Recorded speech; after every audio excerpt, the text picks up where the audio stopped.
Good job. Excellent. Excellent. For those on the live stream today, I want to welcome you visiting us from wherever you are as we continue our theme on journaling for the month of June. And I am hard put to figure out what this talk has to do about journaling this morning, but I'm going to move on with it anyway.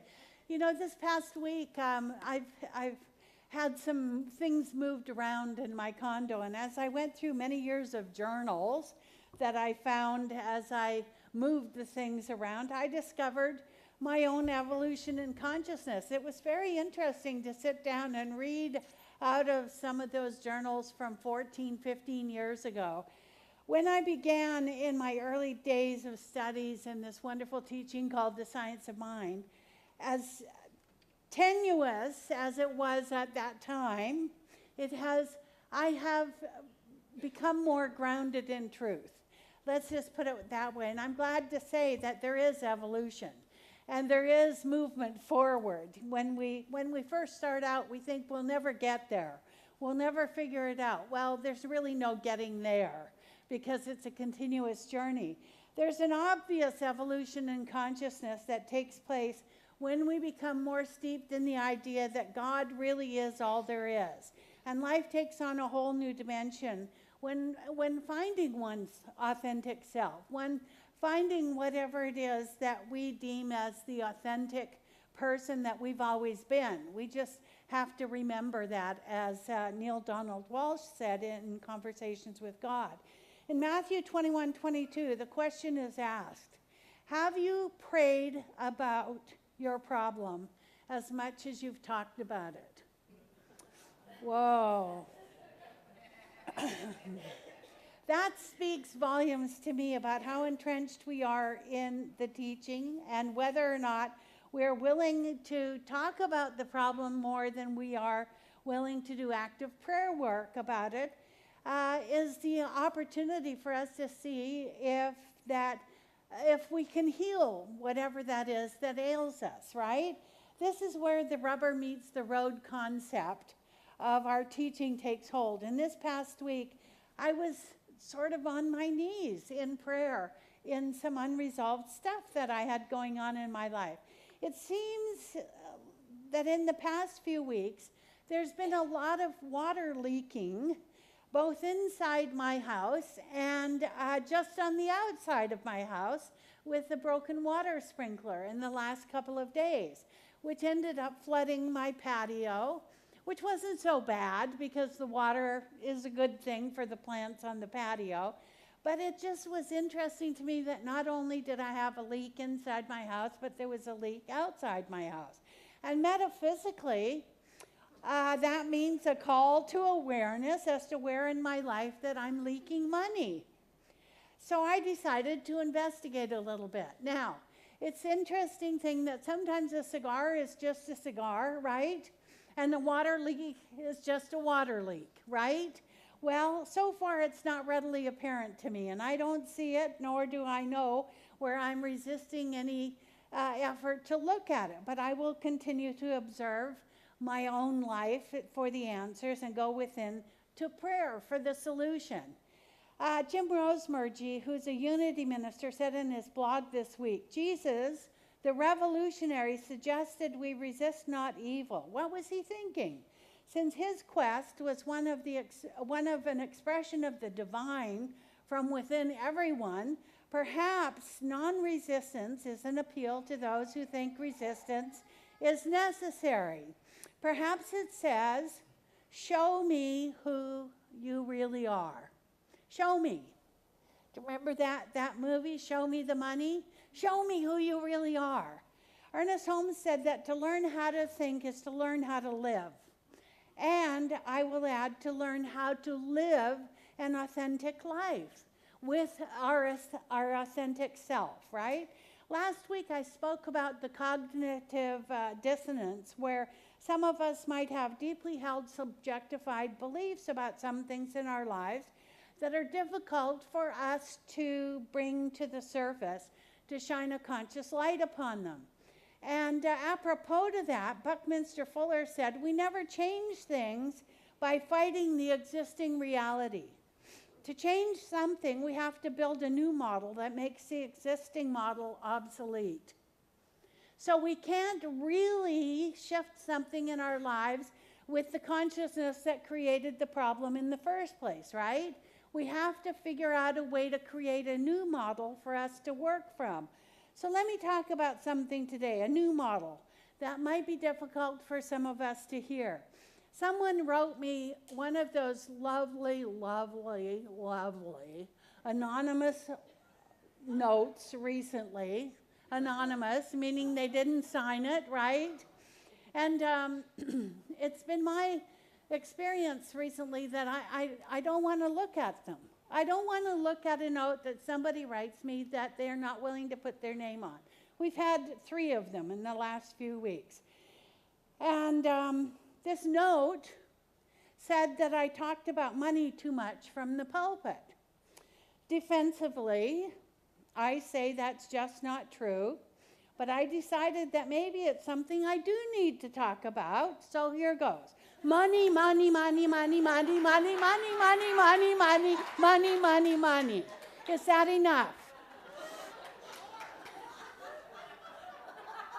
Not that I have a charge on it or anything.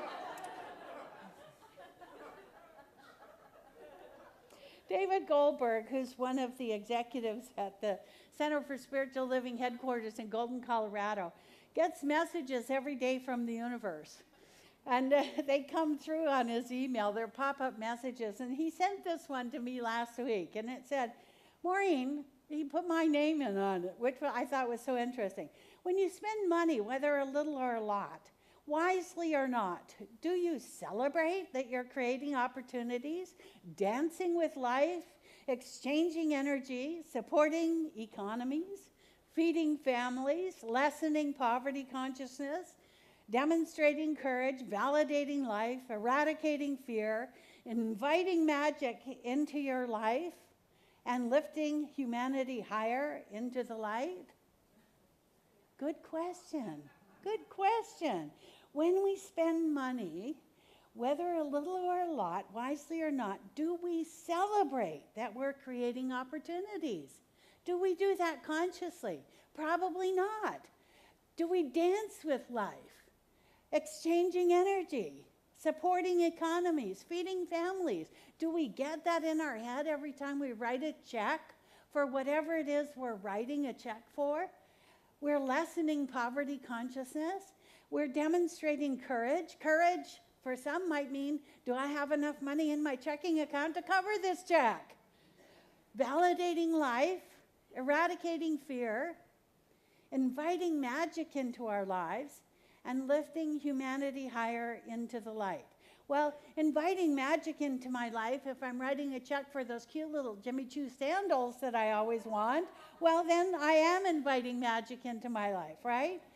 When we put our checks into the offering basket on Sunday, are we doing it out of a sense of obligation, or are we doing it because it's directly related to the intrinsic value that we receive by being part of this spiritual community? When we pay the DWP bill and our gas company bill, are we grudgingly writing the check, or do we believe that there is value in heat and air conditioning and the power to cook our food without having to wonder if it's going to be there or not? When we slide that ATM card to get the cash out to go to dinner with a nice couple of glasses of wine, do we stop to think of all the people who are involved in the preparation and the fulfillment of our desired outcome? We do so much of this unconsciously, don't we? We do. My younger sister called me yesterday morning because she's filling out her application for her practitioner 2, her second year in her practitioner training with Dr. Kathy Ann Lewis at the Seattle Center for Spiritual Living. And Dr. Kathy Ann requires her practitioners to tithe. That means they must be willing to give 10% of their income in order to become a licensed practitioner at that center, even to be eligible to get into the class to become a licensed practitioner. We discussed the pros and cons at length, and I suggested, she had a little fear around this, as you might well imagine. My sister is a consistent and generous giver at her center, but she's not a tither. And I suggested she consult her practitioner, and maybe she would then provide some insight, because she felt if she contributed 10% of her income, then she wouldn't have enough to make ends meet. Well, I dispelled that myth very quickly by telling her, you know, my sister worked more than 20 years in Canada. We're still Canadian citizens. We have dual citizenship. And my sister's applied for Canada pension and social insurance there, along with her U.S. Social Security. And I reminded her that the total income that she would receive from those each month would be considerably higher than the 10% of the salary of her salary that she would be contributing to the center. There was dead silence on the other end of the phone. And it was a poignant moment for her, because she had this big aha, that she had a limited consciousness about this. There was more than enough money for her to tithe 10% of her income. ABC, awareness builds consciousness, as my friend Dr. Dennis Merritt Jones always said to us. If our practitioners are setting the tone for the rest of the congregation in the giving consciousness, wouldn't it be reasonable to assume that they're among the top givers at our center? Dr. Kathy Ann requires this of her practitioners and her board of trustees at the center as well. Guess what? That center has no money challenges whatsoever. They are self-supporting through their own contributions, because both practitioners and boards tithe, and it is a template for the rest of the congregation to live by. We at CSL Westlake, well, maybe not so much. Now, breathe, because we're getting into the tough part here. So you wonder why I'm giving up an evening during the summer to teach the Prosperity Plus class. It is for me because there must be something in my consciousness as spiritual director of this center that believes in lack and limitation. This is all about me, after all. This has nothing to do with you.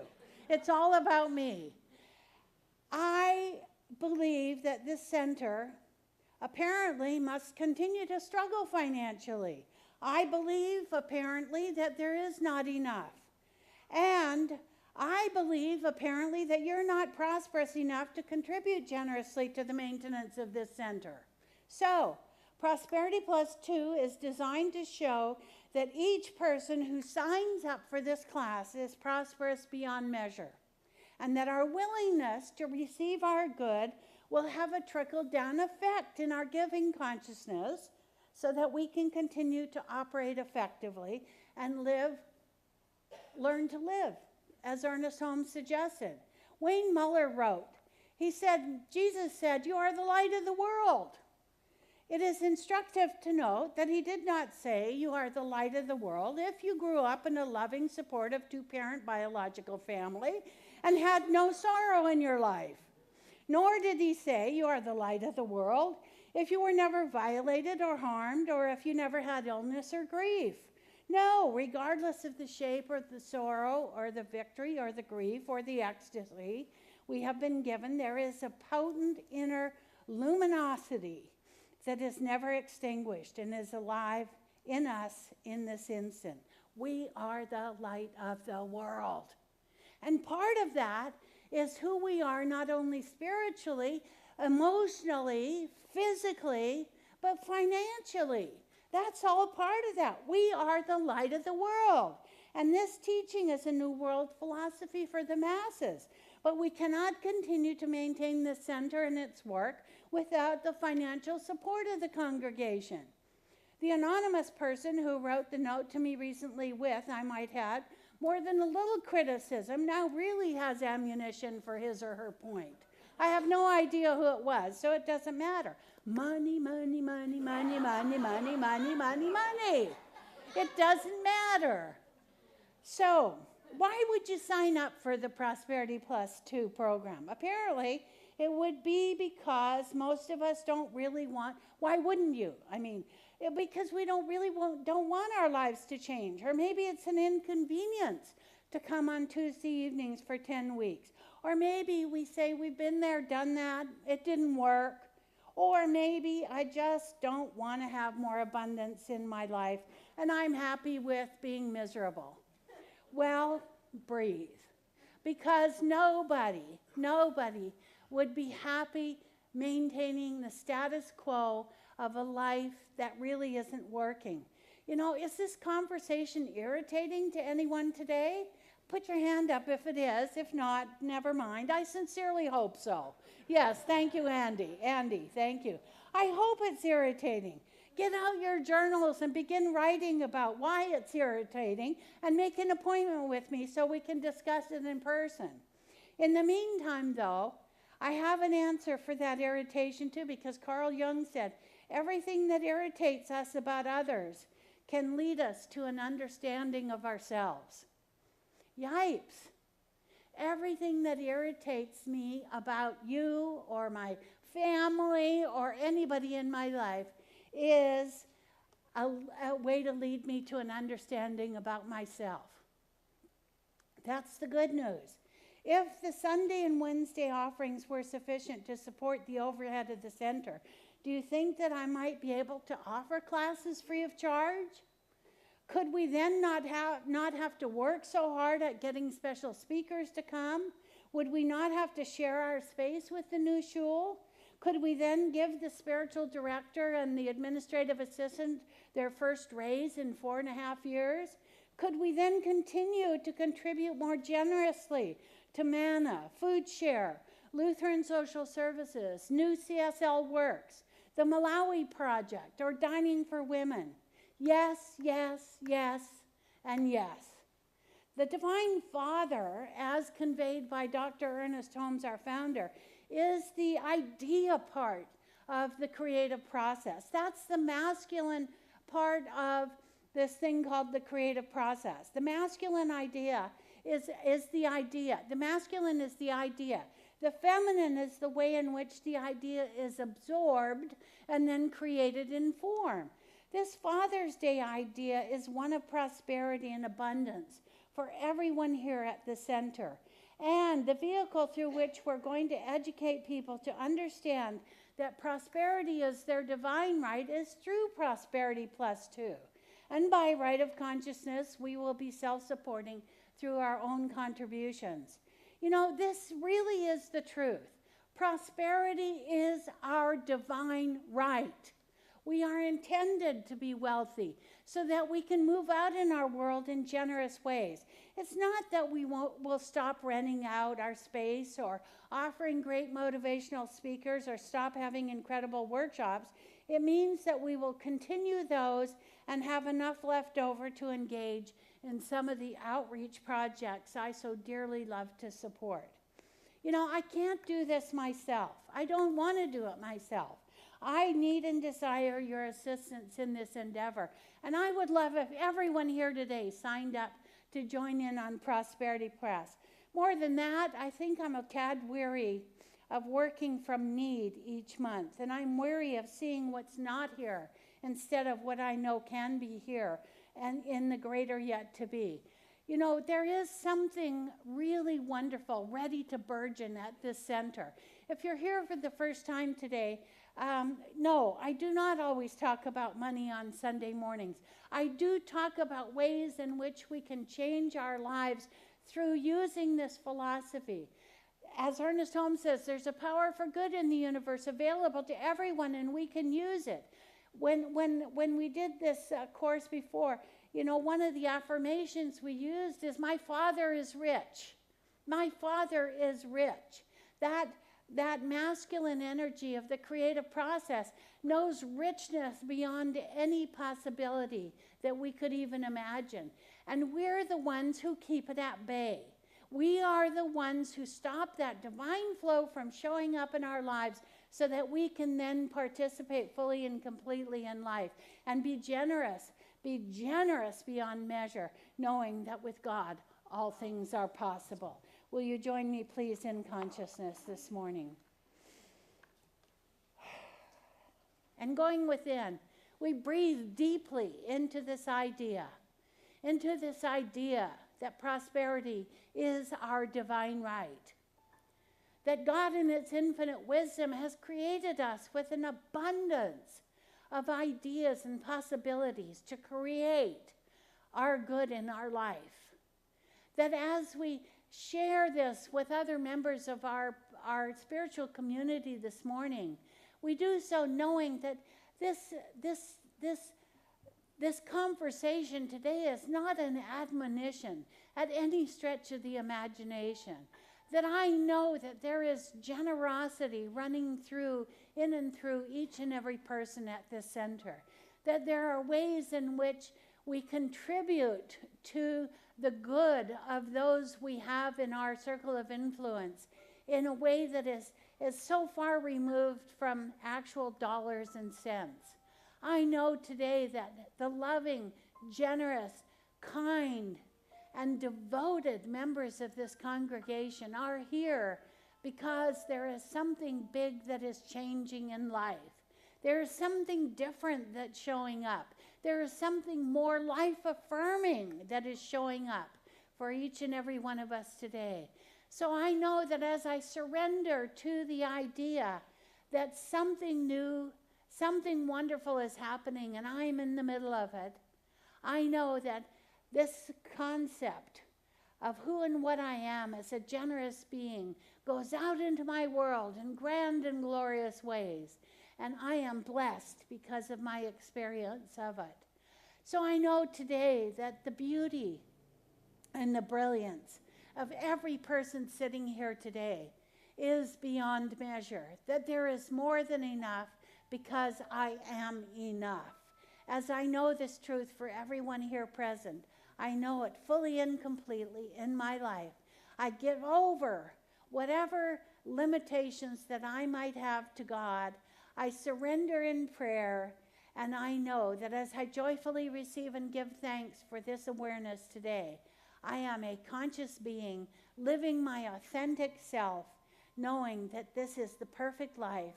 I am in it for the duration, and it is good and very good, as we say together, and so it is.